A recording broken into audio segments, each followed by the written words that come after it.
자, 오늘 38장 6절부터 11절까지 말씀을 통해서 오난의 범죄와 다말의 열심, 오난의 범죄와 다말의 열심이라는 제목으로 하나님의 말씀을 상고하겠습니다. 어제 사실은 38장 전체 이야기를 하면서 이 이야기를 했는데 이것에 대한 이야기를 더 자세히 상고하도록 하겠습니다. 형사 취수제도와 다말의 상황, 다말이 지금 어떠한 위치에 있고 왜 이런 위치에 있는가에 대해서 더 상고합니다. 다말의 남편이었고 유다의 장자이었던 엘은 하나님께 죄를 지어서 죽임을 당했다고 말씀드렸죠. 무슨 죄를 지어서 죽었는지는 하나님의 말씀에 기록되어 있지 않지만 하나님께 범죄해서 죽었습니다. 그리고 둘째였던 오난은 이제 형사 취수 제도, 형이 죽으면 형수에게 들어가서 형의 아이를 낳게 하는 이런 그 고대의 풍습이 있었는데 그 풍습에 따라서 유다가 지금 오난에게 명하는 것이죠. 내 형이 죽었고 내 형수가 있는데 형수에게 들어가서 그에게 씨를 주고 그 형의 그 계대를 이어갈 것을 명령했습니다. 아마 이는 상당히 고대에 이런 풍습이 있었는데 이거 우리에게도 비슷하게 있었다 그랬죠. 우리나라 유교 사회에서도 아들을 낳지 못하면 다른 양자를 입적하는데 다른 아들들의 어떤 그 대를 이어서, 그렇죠? 조카를 데려다가 아들을 삼는 그런 이야기도 있다고 말씀드렸습니다. 만약 어떤 남자가 아들을 낳지 못하고 죽어버리면 아버지의 아들로 받을 수 있는 몫은 이 세상에서 사라집니다. 아들이 원래 쭉 오래 살아가면 좋겠지만 아들이 자녀를 낳지 못하고 죽는다 그러면 그 아들의 몫은 사라지기 때문에 지금 아버지 입장에서 볼 때는 아들에게 그것을 물려주고 싶습니다. 그렇죠?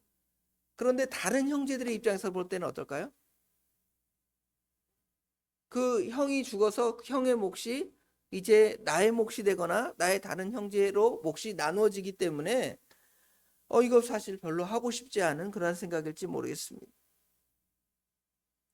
혈통적으로는 자기 아들이지만, 혈통적으로는 오난의 아들이 될 수 있지만 실제적으로는 오난의 그 아들이 아니라 법적으로는 지금 엘의 아들이 되기 때문에 결국 그런 방식으로 죽은 이의 몫으로 물려주게 되는 것입니다. 자기는 손해가 되는 것이죠. 결국 이제 자기에게 손해가 되니까 자기는 가만히 있어도 그 몫을 차지하기 때문에 이런 일을 지금 오난이 행하고 있는 것이죠. 이런 제도가 당시의 문화 안에 있었고 성경에서도 이를 긍정적으로 보았기 때문에 이것을 나중에 율법에 포함시킨 것입니다. 이것은 사실 단순한 그런 육신적인 의미가 아니라 그 안에 영적인 의미가 있기 때문에 하나님께서 세상의 제도지만 이것을 하나님의 법, 율법으로 포함시킨 것을 알 수가 있습니다. 할례도 그렇습니다. 할례는 원래 유대인만 하는 게 아니에요. 이방인들도 할례를 행했지만 그 이방인의 할례의 의미는 어떤 의미냐면 위생의 문제, 성적으로 남자가 그 위생적으로 안전하게 하기 위해서 복용 수술을 시키는 것처럼 지금 할례를 행하는 거예요. 거기다가 이제 나이가 어른이 되니까 성이 된 사람들은 이런 할례를 행해야 한다라는 의미에서 이방 사람들이 그걸 행하고 있는 거예요. 그런데 하나님께서는 이스라엘에게 할례를 행함을 통하여서 하나님의 언약을 두는 거예요. 너는 할례를 받았으니까 할례를 받은 표를 보면 너는 누구다? 하나님의 백성이다. 이거를 알게 해주는 제도로 사용한 것이죠.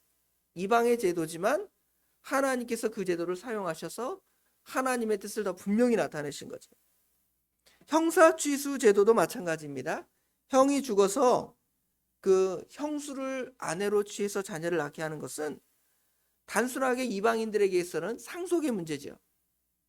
아들의 몫을, 죽은 아들의 몫, 대를 잇지 못하는 아들의 몫을 다른 형제들을 통하여 있게 하는 그런 개념이지만, 하나님께서는 하나님의 백성이 죽어도 하나님의 주신 기업은 사라지지 않는다는 걸 우리에게 보여줘요. 우리가 죽으면 끝이 아니라 우리가 죽어도 하나님께서 우리에게 주신 영원한 기업, 나의 영원하신 기업, 생명보다 귀하다 그랬죠? 하나님의 자녀로서 받을 그 영적인 그 상속권은 우리 안에 그대로 있는 거예요.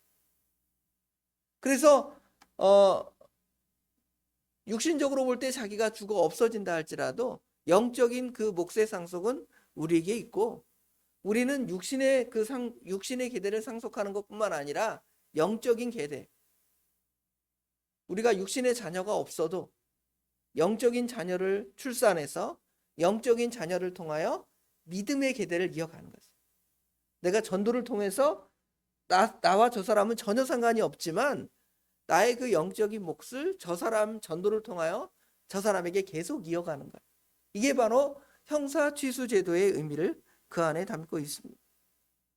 뿐만 아니라 이것은 부활의 의미도 갖고 있는데요. 이 죽으면 모든 것이 끝나는 것이 아니라 죽어서도 그 대를 잇는 것은, 우리가 죽어서 끝나는 것이 아니라 죽은 다음에 우리 하나님 나라에 가서 하나님 나라의 그 기업의 영원한 몫을 우리가 가지고 취할 수 있음을 우리에게 가르쳐 주는 거예요. 그래서 이는 단순하게 그 자기 형제들의 몫을 잘 챙겨주는 그러한 개념 이상의 의미, 즉 부활의 예표와 또는 자기 몸을 희생해서 자기의 것을 좀 희생해서 형을 챙길 수 있는 그러한 사랑과 구제의 실천으로 사용했음을 볼 수가 있습니다. 그런데 오나는 이런 좋은 의미의 그 형사 취수 제도의 그 개념을 거부했습니다. 자기 형수에게 가서 성적인 그런 것들은 취하는데 그 형수에게 뭘 주지 않는 거예요? 씨앗을 주지 않겠다고 어떤 일을 행하냐면, 이 성행위를 할 때에 그 씨앗을 땅에다가, 그렇죠? 땅에다 설정함을 통하여서 그 형의 계대를 이어가지 못하게 하는 악을 행한 거예요. 오늘날 그 젊은 사람들이 그 피임이라는 걸 하잖아요. 피임, 그렇죠? 피임이라는 것이 죄는 아닙니다. 우리가 자녀를 20명, 30명 낳아서 키울 수가 없잖아요. 그렇죠? 자기가 어느 정도 자녀를 낳을 때까지는 하나님의 말씀을 순종하지만 그러지 않기 위해서 이제 우리가 피임이라는 것을 합니다. 그런데 오늘날 젊은 사람들이 피임을 왜 하죠? 바람을 피우고 아무나 가서 성적인 그런 행위를 하면서 즐기는 거죠. 즐기면서도 아이를 낳지 않게 하는 거예요. 얼마나 악한 거예요? 그렇죠? 그러니까 하나님께서 지금 오난을 죽입니다. 단순하게 이런 하나님의 제도, 선한 제도를 이용하면서 피임이라는 그런 이 방법을 사용해서 이제 악을 더하니까 하나님께서도 애를 죽이신 것처럼 또 누구를 죽일 수밖에 없어요? 오난도 심판을 당할 수밖에 없는 거예요. 엘은 그런 목적으로 죽은 것은 아니지만 오난은 자기 형수에게 자기의 씨를 주지 않고, 그것이 형의 몫이 되니까 주지 않기 위해서 이런 악을 행함으로 말미암아 하나님의 심판을 받게 된 것입니다. 유다가 타락했다 그랬죠? 유다가 자기 형제들하고 가나안에 살면서 자기 형제들과 같이 공동체를 이루어 살아야 되겠는데, 하나님의 말씀을 떠나서 가나안 사람과 친하게 지내고 가나안의 아내를 취하고 가나안의 며느리를 취하는 악을 행하고 있잖아요. 그런데 그런 악을 행하니까 자기의 아들들도 다 그런 악을 행하고 있는 것이죠. 그런데 이제 이방인인 다말을 우리가 또 보면 또 다릅니다. 유다의 세 아들 중에서 두 아들이 죽고 하나만 남았다 그랬죠. 이제 막내는 나이가 어려서 형수에게 들어가서 그 씨를 줄 수 있는 나이가 아니니까 유다가 이를 핑계로 해서 다말을 자기 아버지의 집으로 보내서 수절하도록 하는 것이지. 여기에 수절은 우리나라 유교적 문화와 달라요.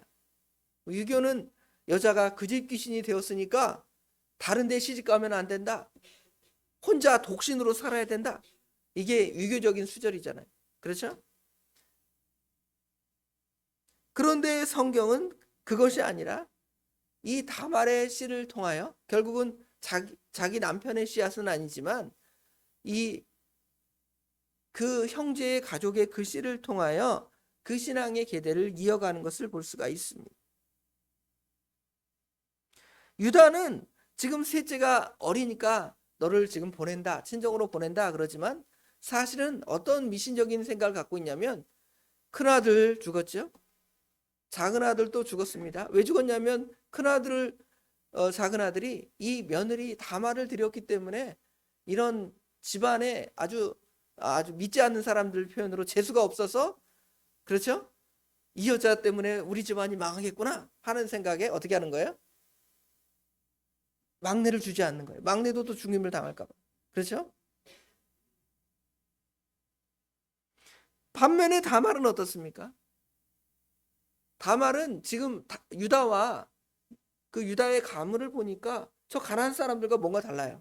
지금 가나안에 와서 가나안 땅에 정착하면서 가나안 사람들과 친하게 지내는 유다를 보니까 이들이 우리와 어울리려고 하지만 이 사람은 우리와 뭔가 다르다, 이걸 느낀 거예요. 그러니까 내가 이 집에 시집 왔으니 이 집안의 어떤 좋은 그런 가문의, 그렇죠? 신앙의 전통을 이어가야 되겠다, 이런 생각을 갖게 됩니다. 자기 남편이 죽고 또 시동생도 죽었으니까 나는 이제 이 집안과 상관이 없나 보다. 내가 어떻게 해야 되겠다? 다른 우리 유다, 원래 유다 여기 속하는 것이 아니라 내가 원래 가나안 사람이니까 가나안에 자기 친정에 돌아가서 가나안 남자와 결혼하고 옛날 가나안 사람처럼 그렇게 살아야 되겠다, 이런 생각을 누가 가질 수 있어요? 다말이 가질 수 있잖아요. 그런데 그러지 않고 내가 이 집안에 계속 살아 있으면 하나님께서 이 집안에 은혜를 주는 것처럼 나에게도 은혜를 주겠다, 이런 생각을 가져. 그래서 이제 죽은 다음에도 그 집안에 계속 머물러 있고 막내 동생이 클 때까지 내가 그래도 기다리겠습니다. 막내 시동생이 클 때까지 기다리겠습니다. 나는 하나님의 가문의 그 씨앗을 이어야 하기 때문에 그렇습니다 하는 마음으로 그 안에 서 있던 거예요. 우리의 개념으로는 이상하죠? 이해가 안 가죠? 그러나 이 성경적 개념으로 볼 때는 굉장히 신앙적이고 바른 생각을 다말이 가졌기 때문에 그것을 포기할 수가 없는 거예요. 얼마나 창피해요? 그 집에 들어가서 남편도 죽고 시동생도 죽고, 그렇죠? 자기는 여자로서 별로 은혜가 없는 것 같아요. 옛날에 여자들의 그 특권이라는 것은 아들을 낳아서 그 가문의 기대를 이어가는 것이 굉장히 큰 축복이라고 생각을 했습니다. 그런데 그런 은혜가 없는 거예요. 다 죽어가니까. 그렇죠? 창피하니까 나 그냥 돌아가겠어요, 그러지 않았다는 것입니다. 가나안 여인이, 우리 예수님께서 가나안 여인의 딸이 병들었을 때, 그렇죠? 치료해달라 그러잖아요. 예수님께서 뭐라 그래요? 내가 이방인과 교제하는 거 옳지 않다. 차라리 저 이방인 여자하고 교통하는 것은 개들에게 떡을 던지는 것과 똑같다. 우리가 떡을 만들어서 사람이 먹어야 되는데 그 떡을 그냥 정성 들여 만들어서 개한테 주는 거 옳지 않잖아요. 그렇게 이 가나안 여인을 개처럼 취급을 하잖아요. 그럴 때 가나안 여인이 뭐라 그랬어요? 참 더러워서 내가 내 딸 병 고쳐보겠다고 예수님 찾아왔더니 나를 이방 여인이라고 무시해? 하고 예수님을 떠나갔습니까? 그러지 않죠. 난 이방 개로 취급해도 좋습니다. 그렇죠? 이 개도 주인의 상에서 떨어지는 부스러기를 먹습니다 하면서 예수님께 은혜를 구하니까 예수님께서 이 가나안 여인의 믿음을 보셨잖아요. 그리고 가라, 내 믿음이 너를 구원하였느니라 그러면서 딸을 치료하는 하나님의 놀라운 역사가 나타났습니다. 다말도 그런 거예요. 어떻게 보면 굉장히 수치겠죠, 여자로서. 당시에, 오늘날에 뭐 이런 개념은 전혀 의미가 없지만 구약시대의 개념이라면 충분히 이런 것들이 수치를 당한 것이기 때문에 포기하고 돌아갈 수 있지만 하나님 나라의 소망을 두니까 떠나지 않은 거예요. 결국 이러한 은혜를, 하나님의 은혜를 구할 때 하나님께서 그를 단순히 이방 여인이 아니라 그런 이방 여인 중에 하나를 다윗 왕과의 혈통을 잇는 여인으로 만드십니다. 다말을 통하여 베레스와 세라를 낳고, 세라는 헤스론을 낳고, 예수님의 족보에 다말이 들어가잖아요. 자, 오늘 여기 오난의 범죄와 다말의 열심에 대해서 말씀드렸습니다. 오난은 하나님이 주신 좋은 제도를 악용해서 자기의 성적인 어떤 욕구만을 충족하면서 죄를 짓지만, 하나님께서는 그를 죽이시는 하나님의 엄미한 심판을 당했다고 그랬습니다. 유다는 어땠다 그랬어요? 영적인 분별력을 잃고 다말이 이런 신앙의 기대를 이어가는 좋은 생각은 안 하고, 자기 아들들이 자꾸 죽어가니까 이 여자는 나쁜 여자인가 보다, 그래서 다말을 거부하죠.